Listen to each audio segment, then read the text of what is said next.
yang sebenarnya berasumsi dengan menggunakan alat bukti yang tidak tervalidasi dan tidak tercukupi.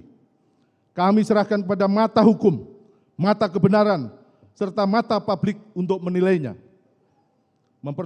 Memperhatikan isi nota pembelaan atau pledoi dari tim penasihat hukum terdakwa, pada pokoknya memohon kepada majelis hakim yang menyidangkan kami anggap dibacakan dan dibaca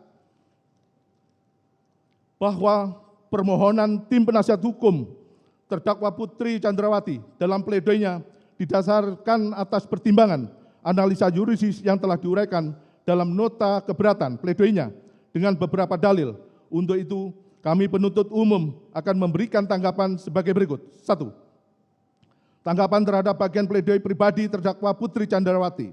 Pledoi pribadi terdakwa Putri Chandrawati yang terdakwa tulis tangan sendiri halaman 3 yang menyatakan, dengan tuduhan sebagai pelaku pembunuhan berencana yang sampai saat ini tidak saya pahami, tidak pernah saya menyangka pada tanggal 8 Juli 2022 telah bisa terjadi.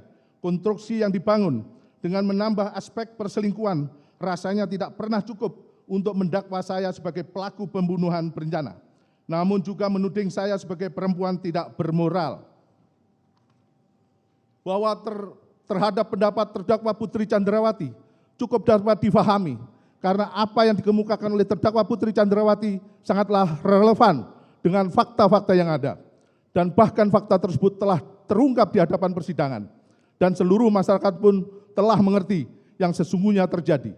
Berdasarkan fakta-fakta hukum yang terungkap di hadapan persidangan, bukan hal yang mengada-ngada seperti yang dikemukakan oleh terdakwa menyatakan menuding terdakwa Putri Chandrawati sebagai perempuan tidak bermoral, karena pada nyatanya kalimat itu sama sekali tidak tertulis dalam surat tuntutan penuntut umum. Penuntut umum menyadari dan menghormati betul kedudukan terdakwa Putri Chandrawati sebagai seorang wanita, seorang istri, dan seorang ibu rumah tangga, sebagaimana Islam memuliakan Maryam, Fatimah, Khadijah, dan Aisyah. Kristen dan Katolik memuliakan Bunda Maria dan Elizabeth. Kemuliaan Dewi Sinta dalam Wiracarita Ramayana dan Drupadi dalam Mahabharata agama Hindu, serta kemuliaan Putri Yasodhara dalam ajaran agama Buddha. Sehingga penuntut umum memilih tidak menyimpulkan hasil poligraf atau beberapa alat bukti yang tidak terkait langsung dengan pemenuhan unsur inti delik, pistandel delik, dalam pasal sebagaimana dakwaan penuntut umum yang termuat dalam tuntutan terdakwa Putri Chandrawati. Penuntut umum hanya berdasarkan pada fakta hukum yang menunjukkan terdakwa Putri Chandrawati adalah salah satu pelaku pembunuhan berencana.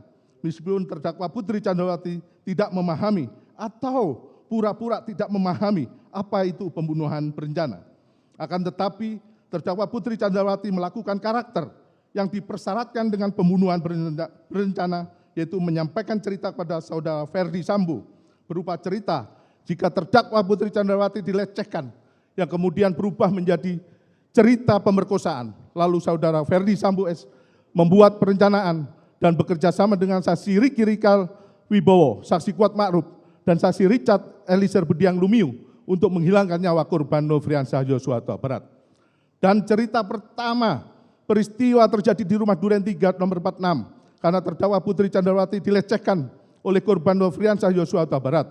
Lalu cerita tersebut berpindah ke rumah Magelang dengan cerita kedua, dengan peristiwa terdakwa Putri Chandrawati diperkosa oleh korban Nofriansah Yosua Huta Barat. Sehingga perubahan cerita-cerita tersebut seperti cerita bersambung, layaknya cerita yang penuh dengan khayalan yang kental akan siasat jahat.